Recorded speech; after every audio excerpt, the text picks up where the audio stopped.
Bonjour, bienvenue sur votre chaîne Boost by Fashion Talent Earn.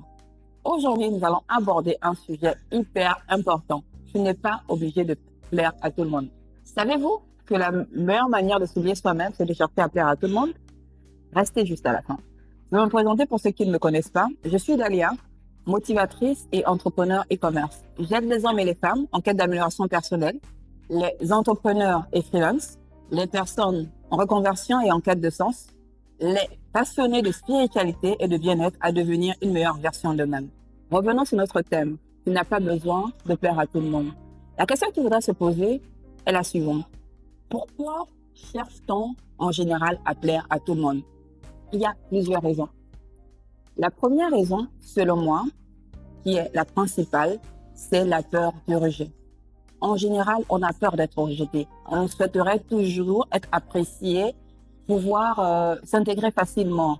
Et en général, ce que l'on fait pour cela, c'est qu'on essaye de plaire à tout le monde. La deuxième raison est le désir d'appartenir à un groupe. C'est vraiment important. L'être humain est un être sociable, donc il appartient à une société, et dans la société, on appartient à plusieurs types de groupes. Et pour s'intégrer dans ces groupes, en général, on a besoin, on va dire, de l'aval des autres. Et l'aval des autres passe par le fait de faire ce que les autres nous demandent de faire. Et souvent, on devient paillasson parce qu'on a du mal à dire non. Et je pense qu'au-delà de toutes ces raisons, qui, selon moi, sont les principales, il y a surtout le besoin de reconnaissance. On a besoin d'être reconnu par les autres. Peu importe où nous sommes, on a besoin d'être reconnu par les autres. Et souvent, pour certains, la reconnaissance passe par le fait de devenir paillasson, le fait d'accepter tout pour pouvoir être reconnu des autres. Je voudrais vous faire part d'une situation que moi-même j'avais vécue quand j'étais beaucoup plus jeune, quand j'étais à l'université. À l'époque, j'étais en deuxième année d'université en management, administration des affaires. Et on avait vécu une situation, on a des collègues, des collègues de classe qui n'avaient pas payé leur scolarité. Et la direction avait décidé de mettre dehors ces personnes-là qui n'avaient pas payé la scolarité, ce qui était tout à fait normal. Alors, par solidarité, plusieurs de mes collègues avaient décidé de sortir, de ne pas faire cours. Moi, j'avais trouvé que ce n'était pas sage de sortir, de ne pas faire cours parce que la direction était dans son droit. Et donc, j'avais décidé de rester en classe et le professeur était arrivé, j'avais décidé de faire cours. Aïe, aïe, aïe, aïe, aïe. Je vous assure que ça m'a valu le rejet de mes collègues. Et sur le coup, j'ai eu vraiment mal au cœur. J'ai eu mal au cœur parce que je me suis sentie rejetée, je me suis sentie vraiment abandonnée par les autres. Et je pouvais comprendre leur attitude. Et il a fallu que l'un de mes professeurs intervienne, c'est-à-dire on a reçu notre professeur principal, c'était un professeur de comptabilité. Et lorsqu'elle est arrivée, les collègues ont jugé utile de lui parler de la situation. Elle leur a dit quelque chose. Elle leur a dit que la jeune dame est là, ce sont ses parents qui payent ses études.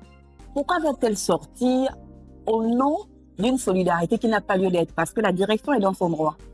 Et à partir de là, mes collègues m'ont regardé d'une autre manière. Et elle a dit aux autres que cette fille-là, elle a de la personnalité. Je vous assure que sur le coup, ça faisait plaisir d'entendre cela. Mais après avoir vécu le rejet de mes collègues, j'étais très mal.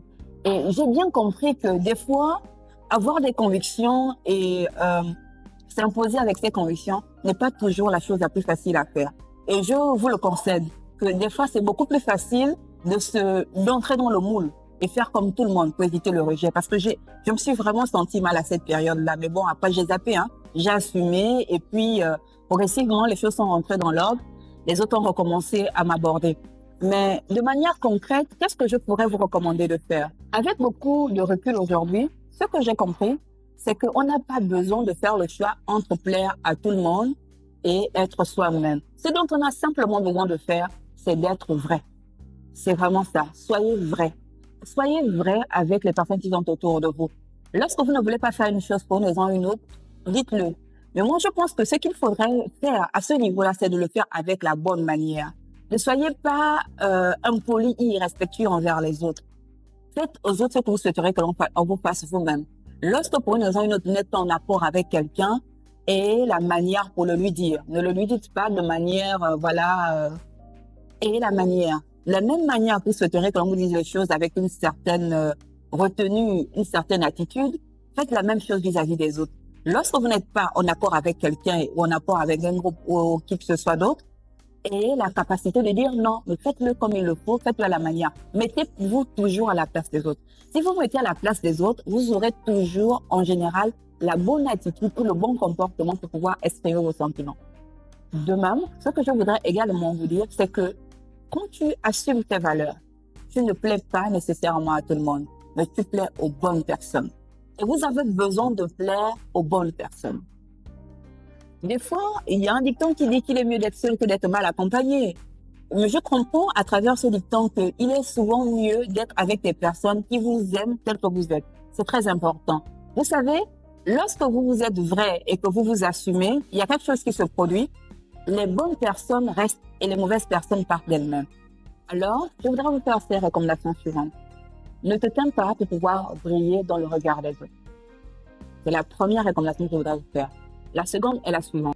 Brille comme tu es et tu verras que ce sont les bonnes personnes qui resteront à côté de toi. Alors, si toi aussi tu choisis d'être vrai mais pas parfait, alors abonne-toi et partage-le à quelqu'un qui en a besoin.